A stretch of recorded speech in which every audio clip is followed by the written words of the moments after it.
What's up, everyone? Welcome back to the channel. My name is Chanler, aka Entrepreher, and this is the Entrepreher channel. In today's video, we're going to be talking about 3 reasons why you should start a business.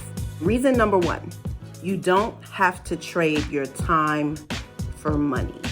As women, sometimes we have to choose between providing for our families and being there for our families. Our children need us, our families need us, but it's definitely hard to choose between going to work, providing for your children and your family, and doing something that needs to be done for your children. For me, my children always come first. Everything else has to kind of work around that. That's just how I feel. You know, even just parents in general, you know, you want to be available for your children. You want to be a part of their lives and not just be, you know, like me personally, for example, I was a bit of a latchkey kid. A latchkey kid is basically a kid that kind of raises themselves because the parents aren't around. Even though I was a skater, they were at every competition. My mom sacrificed her time in the morning to make sure that I got to practice. You know, for those of you who don't know, I am a figure skater. I think I started skating when I was about 8 years old. My schedule was rigorous. Like, I didn't understand the sacrifice that my parents made for me until I got older. My schedule was crazy. Like, in the morning, I would get up. We lived in Brooklyn. Because my father was gone for work, maybe around 5 a.m. So he had the car a lot of the time. Sometimes we take the car too. But on those days, I was up 3 a.m., dressed, out the door. Me and my mom, we hopped on the C train. This is when I lived in Brooklyn. I lived on Decatur Street. So we would hop on the C train, take it into the city. I would get on the ice maybe around 6 a.m. Back then, you know, it was a requirement as a skater to do what they called figure eights. You know, like there were different levels. So I would take that session. Then right after that, I would get off, you know, change my skates because I had different skates for that, and hit the ice for a freestyle session. So the freestyle session started maybe around 6:30. So I was on the ice from 6:30 to maybe about 7:30. I'm getting dressed, I'm hustling, we're back on the train to go to school. I would stay in school maybe till around 1, and then one of my parents would pick me up, take me back to the rink for another session. So it was really rigorous. And then after that, my mother would get showered, get dressed, and she's on her way to work. And then she cooked in between there. So it was like, oh my God, I did not understand what the sacrifice was that she did.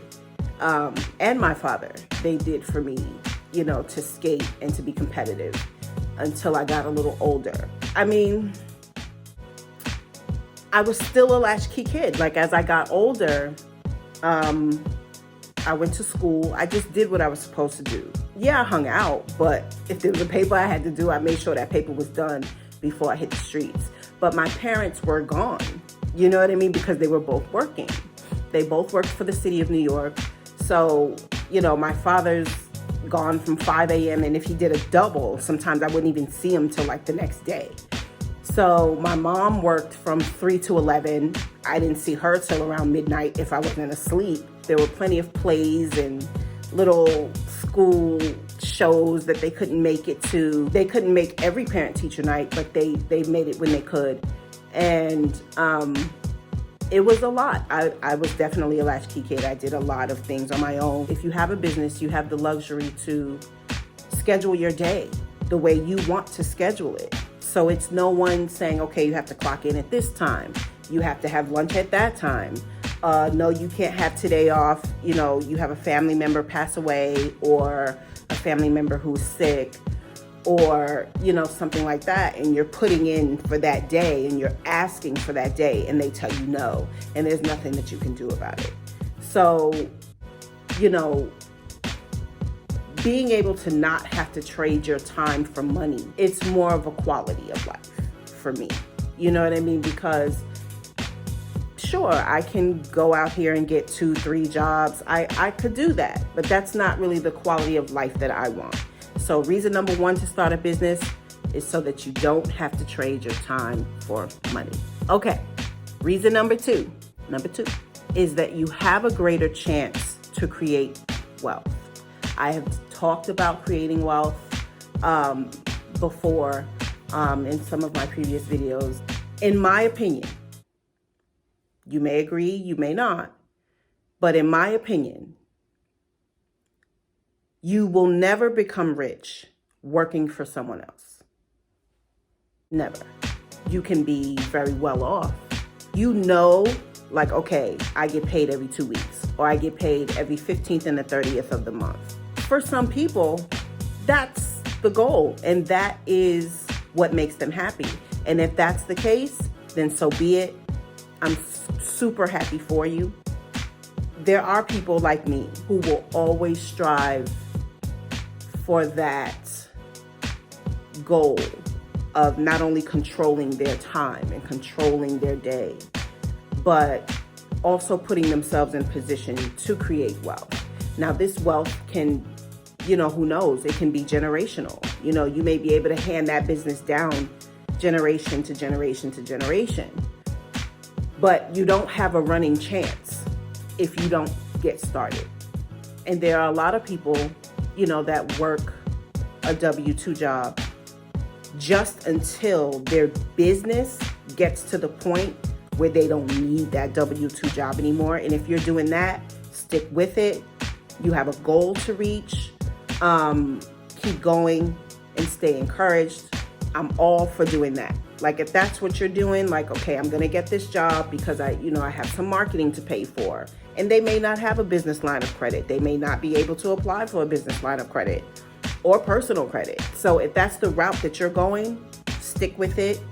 It may be hard. It may be difficult to know in your mind that you have this huge, great idea that you're working on, and you can't put the time that you want to put into it because you have to be at this job.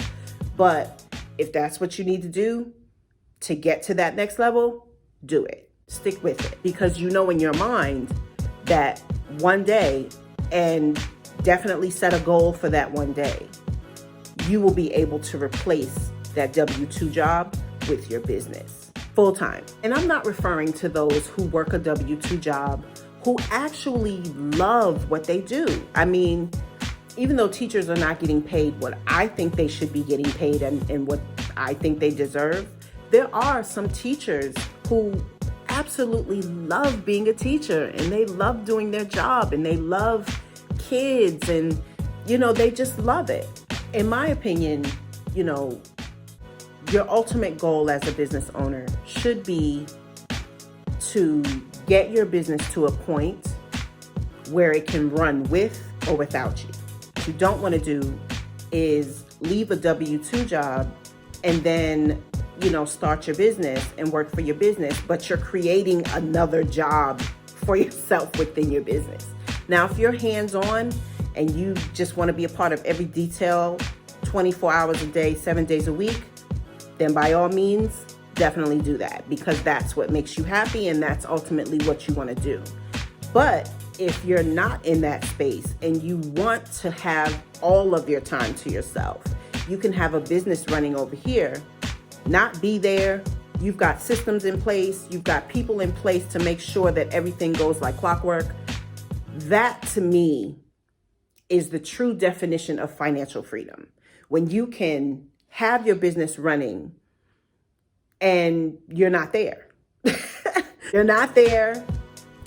You may communicate with those, people that you put in place, such as managers or what have you.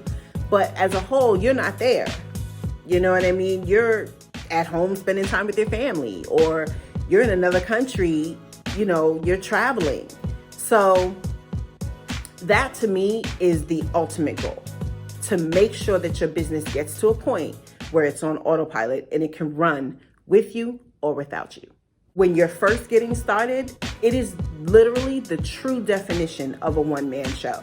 Like, you're going to be everything because you don't have this huge budget starting out. Or maybe you do. If you do, that's great. But most people don't have the budget that they want to be able to hire this person to do the emails, this person to do, to type up documents and deal with, it's just not in the budget. So you're going to have to do it. And it can be kind of intense. I believe that if you do things in a way that is organized, you know when to take a step back, like, okay, I need a minute. We need a minute. Then I think you'll be okay. So the ultimate goal, start a way to create wealth. Which brings me to my third reason why you should start a business. Reason number three, tres. The third and final reason to start a business is that you are taxed very differently. I've pulled some information to go through this with you guys. Let's go over to the chart. Okay, guys, so take a look at this chart. This is business versus personal expense. This is a worksheet that I found on Instagram by someone named Blake Sanford. He's a real estate investor, really great at what he does. Shout out to him. This is basically the breakdown between a W-2 and a 1099. So you see in the W-2 side where it says traditional employment, you see the earnings of $1,000. Self-employment on the other side, 1099, earnings the same, $1,000. But the taxes paid in the W-2 side, $250. Business expenses, say you purchased a computer for your company, $900. So what happens is you're not going to be taxed on that amount. They can only tax the amount on the business side that's after your business expenses. So you see on the traditional employment, the W-2 side, where it says after tax dollars, $750, self-employment, 1099, taxable income after business deductions is $100. They can only tax what's left. And that is it, everyone. My 3 reasons you should start a business. Don't forget to like, comment, and subscribe to this channel. Click the notification bell so that you know when I post another video. And I'll see you in the next one. Bye. So if you're confused about, why can't I talk today? Oh my God, I look just like my mother with these glasses. Oh my God. I can't see. Oh my gosh. I didn't have this problem when I was younger.